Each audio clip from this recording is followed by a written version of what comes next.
Assalamualaikum warahmatullahi wabarakatuh. Kembali lagi bersama saya Kang Bro. Oke Kang Bro, di depan saya ini ada motor Revo Absolute Revo. Ini motornya mati Kang Bro.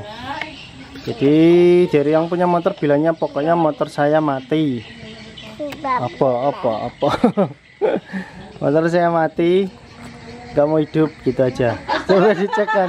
Oh ya guys. Hei. Ya jadi kayak gitu kasusnya, motornya mati. Ganggu nih kayak gini. Oke, jadi langkah pertama kita cek pengapiannya di sini. Kunci di on kan, cek pengapian. Oke, pengapiannya ada Kang Bro, besar, cukup besar menurut saya. Lihat ya. Nah, ya kan? Cukup besar dengan sambaran yang lumayan kuat, padahal dengan engkolan yang biasa-biasa aja, nggak terlalu kuat. Tapi motor ini kompresinya rada lemah Kang Bro. Ini ya, gini ya. Nah, untuk mengetahui kompresinya itu lemah sama enggak itu biasanya kalau saya ya. Biasa untuk yang awam kan bingung ya. Pokoknya biasa dibuka busi terus dicek, jebrus kayak gitu. Oh, kompresinya enak kan, kadang kan kayak gitu ya. Padahal kalau kita engkolnya kenceng biar kompresi lemah, tetap kalau kita tutup di sini serasa kayak ada kompresi. Kalau saya bedainnya kayak gini Kang Bro. Kalau masih bisa saya engkol pakai tangan, itu berarti kompresi termasuk terkategori lemah. Tapi kalau sudah nggak bisa pakai tangan, misalkan harus pakai kaki, itu baru cukup menurut saya. Kalau masih bisa pakai tangan berarti lemah. Ini saya coba pakai tangan ya. Nah, ini pakai tangan slow gini aja udah bisa. Nah, ini kalau pakai kaki jelas terasa sekali ringan. Kalau pakai kaki, ini pakai tangan aja ringan kayak gini. Kalau pakai kaki ya ini termasuk ringan menurut saya. Oke, jadi langkah pertama, nah, kompresi lemah itu biasanya diakibatkan karena bagian ruang, ya jelas ruang kompresi ya. Ya, yang ruang kompresi yang menutup yang menutup ruang kompresi sendiri itu yang membuat rapat kompresi, yaitu klep sama ring piston termasuk packingnya. Jadi kita cek pertama itu di bagian setelan klep dulu. Sini ya, setelan klep. Di bagian depan sini kita cek dulu setelan klepnya. Ini buat yang awam kan nggak tahu. Ini businya hidup juga. Jadi yang awam kadang nggak tahu ini itu rusak apanya, busi masih hidup ya kan, bensin ada, motor nggak habis kehujanan atau kebanjiran, oh tiba-tiba mati. Kalau kena air kan biasanya kan berbet-berbet dulu, ini mati nggak berbet-berbet terus mati gitu, tiba-tiba susah dihidupkan. Terus kita cek dulu di bagian sini, bagian depan.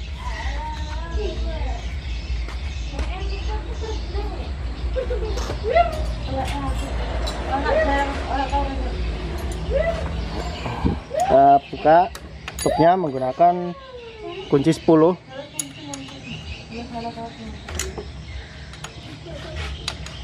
Kunci 10.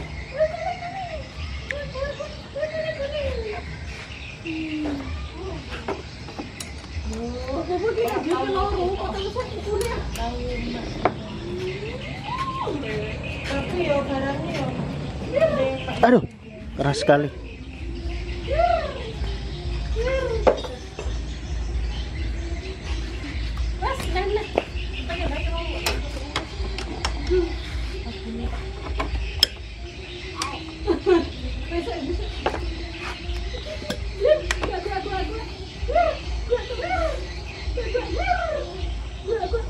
Kita balik lewat sebelah sana aja Kang Bro, biar enggak backlight dan kelihatan tanda topnya ya. Oke, ini nggak usah saya skip. Nah, ini di sini ada tanda topnya ya. Bentar Kang Bro, sepertinya ada yang salah di sini, karena di sini ada titik tapi tulisan KWB-nya di sebelah sana. Coba saya putar ke sini lagi ya. Oh iya, berarti ini salah topnya. Ketika diputar sini langsung turun, berarti posisi topnya kayak gini. Oh, di KWB ini gear noken asnya sudah gantian sih, KW. Jadi ada dua titik yang sebetulnya yang asli itu yang ada KWB nya nih. Ini yang ada titik ke depan, terus ini searah kayak gini. Oke, ini sudah saya longgarin, memang yo kenceng mungkin tadi ya. Coba saya setel ulang ya. Nah, fungsi penyetelan klep itu ada fungsinya ya. Kenapa klep itu harus disetel dan berapa kilo harus disetel itu ada fungsinya. Nanti kapan-kapan saya bahas lagi.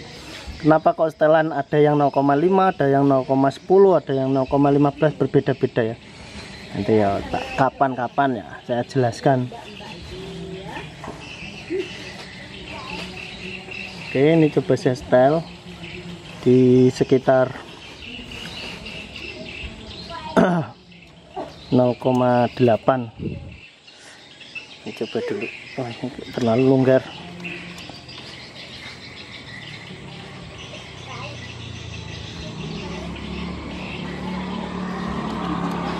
Nanti kapan-kapan saya bikinkan video caranya nyetel klep menggunakan fuller ya. Masih belum ada waktu yang tepat, Kang Bro.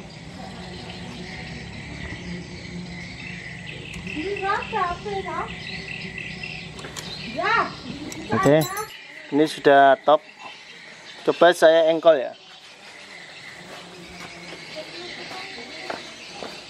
Kameranya ikut aja. Engkol pakai tangan. Gimana, masih kuat apa enggak? Masih kuat pakai tangan, Kang Bro. Masih terasa ringan di sini. Nah, di sini masih terasa ringan. Pakai tangan masih kuat, ya. Kita cek lagi di sini. Kita cek top kompresinya. Ini, ini berarti kurang mundur sedikit kayak gini ya. Ya, kayak ginilah. Nah, ini masih, padahal setelannya udah longgar, tapi kompresinya masih nggak ada. Berarti kemungkinan terjadi kebocoran pada klepnya.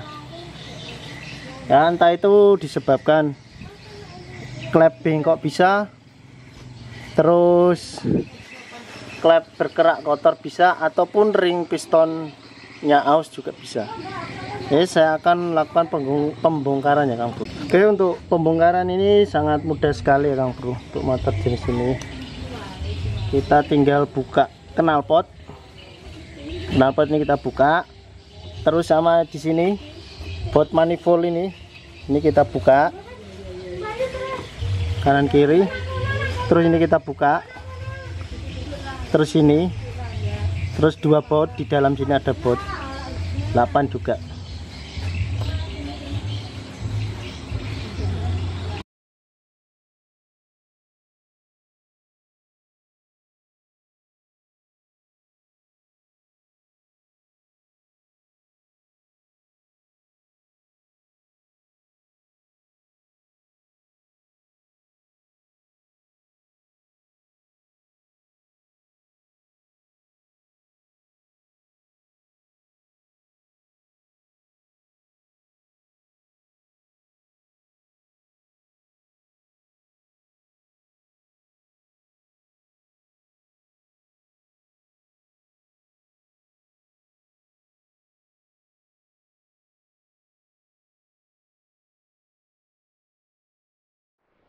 Oke, Kang Bro, ini boringnya ya. Sekarang kita coba boring silinder heatnya. Jadi sekarang kita coba rimbang. Nah, ini kita pakai bensin. Untuk atas rembes ya, terjadi rembes bocor. Coba yang bawah, yang X malah bocor makin parah ini. Di klepnya bocor. Ini nanti kita sekir ya. Tapi klepnya masih tebel-tebel ini. Atas bawah masih tebel. Jadi kemungkinan bocor karena kerak-kerak ini loh, banyak keraknya. Iya, sebentar. Jadi mungkin karena ini berkerak, banyak keraknya makanya bocor ini. Oke, kita bersihkan. Nanti kita sekir ya. Oke, Kang Bro, bisa dilihat penumpukan pada kerak di ruang bakar sini tadi. Ini kan sudah saya bersihkan tadi, belum bersih total sih, cuman sudah saya bersihkan dikit lah, nanti biar mempermudah penyekiran. Nah, ini penumpukan kerak kayak gini di bagian ruang bakar, padahal ini clap in loh Kang Bro. Clap in harusnya nggak bergerak seperti ini sampai mengeras kayak gini. Mungkin motornya sudah mulai ngasep atau gimana, bisa jadi karena bergerak seperti ini. Nah, kerak-kerak ini dia akan rontok gogrok ya di sela-sela settingan klep kayak gini ya. Ini contoh di sini ada kelihatan, mungkin nggak terlalu kelihatan di kamera ya. Ini ada sedikit contoh bahwa kotoran ini sudah mulai mengganjal di bagian settingan klep kayak gini. Makanya diperlukan yang namanya penyekiran biar setting klep ini ya, antara payung klep ini dengan si setting klep bagian hitnya sini itu biar bisa bersih, dua-duanya bersih dan rapat kembali. Makanya dilakukan penyekiran. Ini juga bisa mengakibatkan motor menjadi boros kayak gini ya.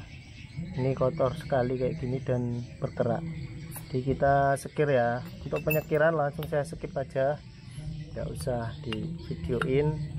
Mungkin sudah pada paham cara nyekir, sudah sering lihat di video-video saya. Jadi nanti kita langsung tes hasilnya aja ya. Bro, ini untuk bagian clap innya sini, ini sudah saya sekir ya. Nah, ini di bagian klepnya udah kelihatan bersih, nggak ada kerak-keraknya, dan di bagian settingannya sini juga sudah kelihatan bersih. Walaupun untuk keseluruhan hitnya belum saya bersihkan ya, sudah kelihatan. Terus kita pasang kembali kayak gini. Dan jangan lupa setelah disekir seal klep wajib diganti ya. Kalau nggak diganti nanti rusak karena terkena oleh pasta ambril atau obat sekir ini. Obat sekir yang kita pakai sekir di sini dia akan luntur ke bagian bawah sana, akan merusak seal klep ya. Dan pastikan sebelum melakukan sekir ya, sebelum melakukan penyekiran itu pastikan bos klep pada motor ini harus normal, bos klepnya ya. Kalau bos klepnya nggak normal yo, maksudnya bos klep nggak kocak, masih bagus ya. Kalau bos klep kocak maka penyekiran Anda akan miring juga. Jadi sebelum melakukan penyekiran pastikan bos klepnya masih bagus. Contohnya kayak gini ya, ini saya contohkan aja. Ini kan yang X klep X ini kan belum saya sekir ya, klep X nya ini contohnya saya kayak gini. Nah ini kan masih bagus, bunyi pluk kayak gitu.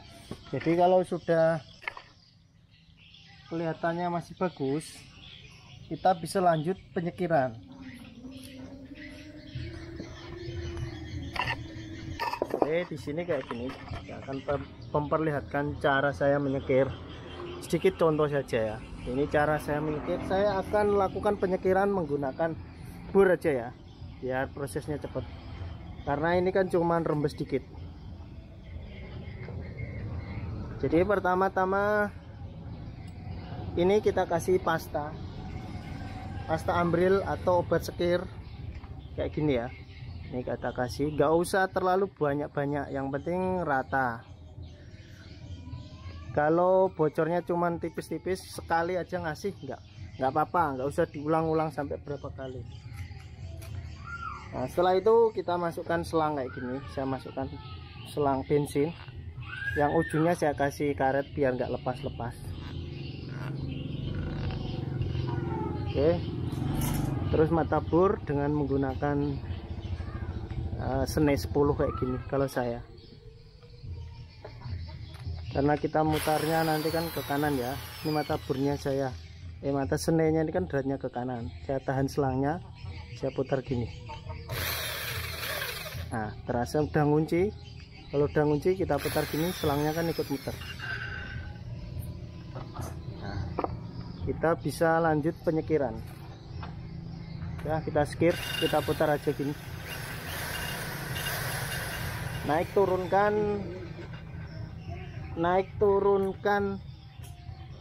klepnya ya, biar itu berfungsi buat buat membuang kotoran dari sisa penyekiran. Kalau dibiarkan kayak gini terus ya kurang bagus, jadi dinaik turunkan kayak gini klepnya ya. Jadi biar ambrilnya itu bisa ngisi, ada yang kebuang, ada yang ngisi, ada yang kebuang, ada yang ngisi, kayak gitu terus ya. Kalau pakai bor kayak gini cepet, palingan 5 menit sudah selesai, nggak usah lama-lama. Kalau saya naik gini pas turun itu agak menggunakan tekanan, jadi pas posisi turun ini kan naik ya, pas turun gini tuh saya agak tarik sedikit ininya, selangnya gini, biar dia lebih neken ke settingnya. Kalau pas turun kayak gini kita tekan kayak gitu, jadi biar lebih mantep gitu Bang Bro. Nah kayak gini ya. Oke, kalau sudah misalkan Anda merasa udah cukup penyekirannya, wah lepas.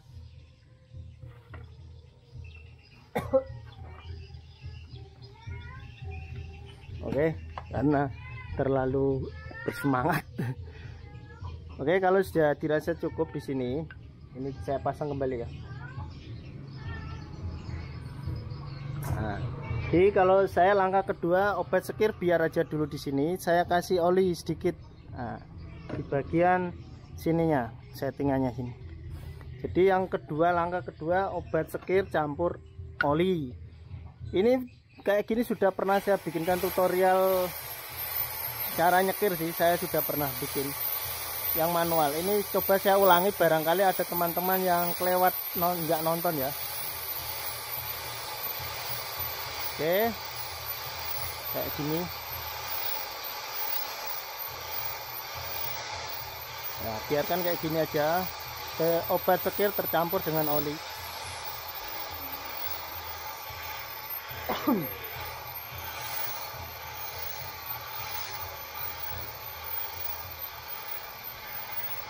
Oke, kalau dirasa udah cukup, kita ganti bersihkan menggunakan bensin.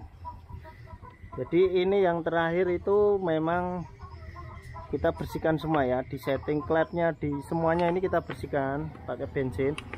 Jadi ini murni antara klep dan setting klep, tanpa obat sekir, tanpa oli, tanpa apa-apa. Jadi langsung murni klep dengan settingan, langsung bergesekan. Ini yang langkah terakhir untuk membersihkan ini ya.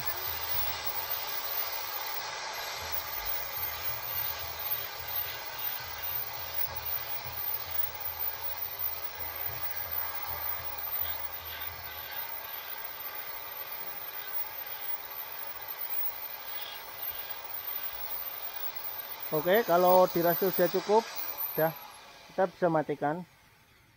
Nah, kalau cara saya ya kayak gini tadi. Untuk melepas ini ke sini, kita putar arah burnya ke kiri, tahan selangnya, kita putar gini. Nah, udah lepas. Terus kita cabut. Nah, untuk ngecek bocor apa enggaknya, biasanya saya gini. Bisa ditahan klepnya, ditahan pakai tangan. Nah ini kan sudah kelihatan bersih ya, di klepnya sini udah kelihatan bersih, di bagian sini juga kelihatan bersih. Memang untuk maksimalnya itu ngecek bocor atau enggaknya itu setelah dipakein per ya, setelah dipasang per. Namun kalau Kang Bro pengen ngecek sebelum dipasang per, misalkan kayak gini ya. Kalau saya ya, itu saya gantung pakai selang ini tadi, selang ini pasang gini ya. Kalau saya ngeceknya kayak gini, jadi saya gantung kayak gini. Nah saya gantung selangnya ini, atau saya tarik selangnya gini, saya tarik biar klepnya ini merapat, klepnya merapat ke bagian setting. Terus kita isi bahan bakar. Nah kayak gini, ini sudah saya isi, nggak ada terjadi kebocoran.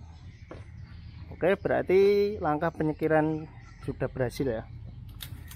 Oke, kayak gitu aja cara saya untuk melakukan penyekiran. Wes gitu, langsung saya bersihkan, pasang ke motor ya. Untuk pemasangannya gampang aja, kayak gini Kang Bro.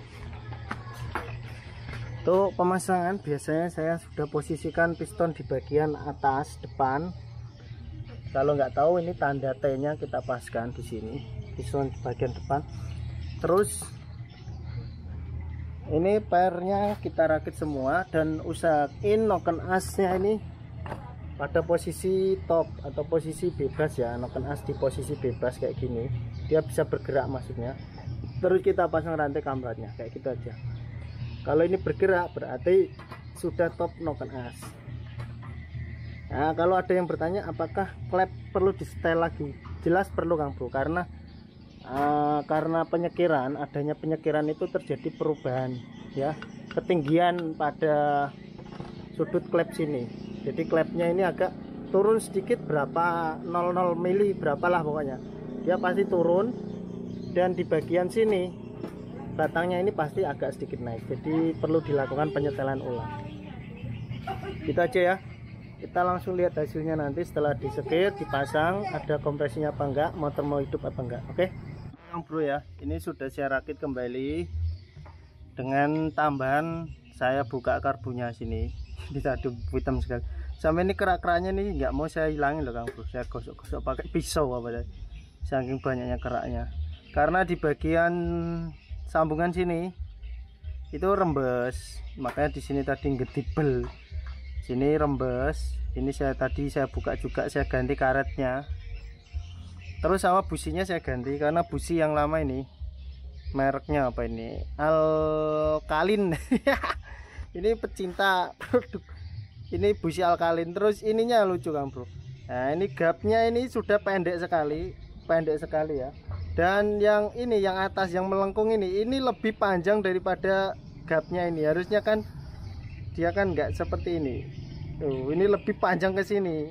Jadi dia agak pendek. Antara ini dengan ini tuh lurus. Ini malah lebih panjang. Ininya lebih panjang. Jadi saya berpikiran ini sudah jelek, walaupun masih mengeluarkan bunga api.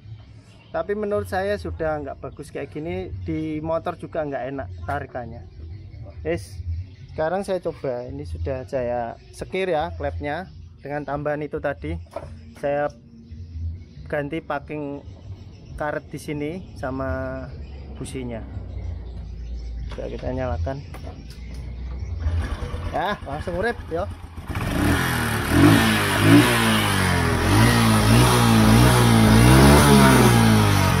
Paras ya, tidak ada keluar asap atau apa. Nah, ini suara seperti ini menandakan kalau rantai kamrat mulai molor. Nah, rantai kamrat mulai molor itu kayak gini, langsam kayak gini tuh suaranya nggak terlalu kasar, tapi kalau digas sedikit dia bunyi krecek kayak gitu. Nah, kayak gitu ya. Nah, digas sedikit bunyi krecek. Nah, kalau langsam nggak terlalu, nah, itu biasanya si kamrat mulai molor ya. Istilahnya dia sudah pakai nyanyian kode. Jadi sudah siap sudah yang temannya sudah disuruh nyiapin duit lagi nanti untuk mengganti si rantai kamrat. Ya, gitu aja dulu yang bisa saya bagikan. Di motor nih starter usatos nggak kuat pakai tangan. Jadi kalau tadi pakai tangan gini bisa langsung los, kalau gini ada berhentinya. Kalau kita tekan terus baru ngelos, karena ini kan kompresi udara kan akan, kalau kita tekan pelan-pelan dia akan bocor kayak gitu. Jadi walaupun sekeras apapun, kalau kita tekan terus pelan-pelan gitu, dia akan tetap turun. Cuman kalau kita hentakkan gini nggak kuat. Kalau tadi kan kuat pakai tangan ya. Di permasalahan di motor ini yaitu di bagian klepnya yang bocor ya, di bagian klepnya kotor, terlalu banyak kotoran. Untuk motornya nggak ngasep, alhamdulillah masih normal. Gitu aja dulu, semoga videonya bermanfaat. Bila ada salah-salah dalam tutur kata, saya mohon maaf yang sebesar-besarnya. Wassalamualaikum warahmatullahi wabarakatuh.